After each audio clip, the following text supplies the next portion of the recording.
Ration dealer নিয়োগের ক্ষেত্রে জমি নিয়ে জটিলতা, জমির তথ্য না দেওয়ার অভিযোগ ব্লক ভূমি এবং ভূমি সংস্কার দপ্তরের বিরুদ্ধে। জনৈক আবেদনকারী আব্দুল ফারুকের দাবি, ধনকৈল অঞ্চলের পূর্ব রামপুর 47 নম্বর মৌজা এলাকার নতুন রেশন ডিলারশিপ প্রদানের জন্য বিজ্ঞপ্তি জারি করে খাদ্য দপ্তর। 2024 সালের মে মাসে এই বিজ্ঞপ্তি প্রকাশিত হলে মোট 8টি আবেদন জমা পড়ে। এর মধ্যে 4টি আবেদন বিবেচনার জন্য গৃহীত হয়। এর মধ্যে তার আবেদনও রয়েছে, কিন্তু জটিলতা দেখা দিয়েছে প্রথমে নাম থাকা আবেদনকারীর গুদাম ঘরের জমি নিয়ে।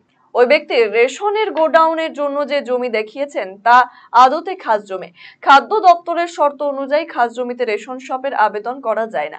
এই ইস্যুতেই মহকুমা খাদ্য নিয়ামকের দপ্তর থেকে শুরু করে বিডিও এবং গ্রাম পঞ্চায়েতের অফিসে অভিযোগ জানালেও কোনো সুরাহা হয়নি। এমনকি তার অভিযোগের ভিত্তিতে মহকুমা খাদ্য নিয়ামক গত 13ই জানুয়ারি জমির প্রকৃত চরিত্র জানতে কালিয়াগঞ্জের বিএলএলআরও তদন্ত করে রিপোর্ট দিতে বললেও লাভ হয়নি।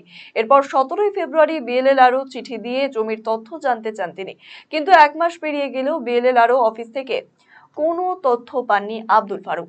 বিএলআর অফিসে আসছি, আমরা রেশন ডিলারের জন্য অ্যাপ্লিকেশন করি 24/8/2024 সাল।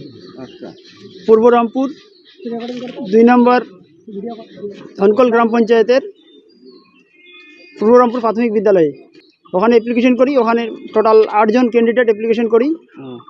সে কিছু আদার্স মৌজাতে অ্যাপ্লিকেশন করেছে, ওগুলো বাতিল হয়ে এখন আমরা 4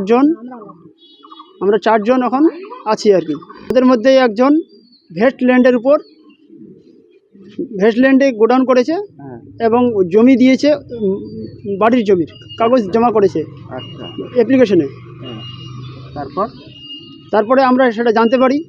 জানার পরে আমরা সর্বপ্রথম আগে খাদ্য দপ্তরে মানে কর্ণজোড়া ফুড অ্যান্ড সাপ্লাইতে কমপ্লেন করি। তারপরে ডিস্ট্রিক্ট এলআরকে কমপ্লেন করি, বিডিওকে জানিয়েছি, পঞ্চায়েতকে জানিয়েছি এবং আমরা এখানে একটা চিঠি করেছি বিএলআরওকে। বিএলআর স্যার আমরা রিসিভ করিয়েছি এখানে 17/1/2025। আচ্ছা, আজ পর্যন্ত আমরা এটার এখনো কোনো রেসপন্স পাইনি। যদিও এ ব্যাপারে ভূমি সংস্কার দপ্তরের থেকে কোনো প্রতিক্রিয়া মেলেনি।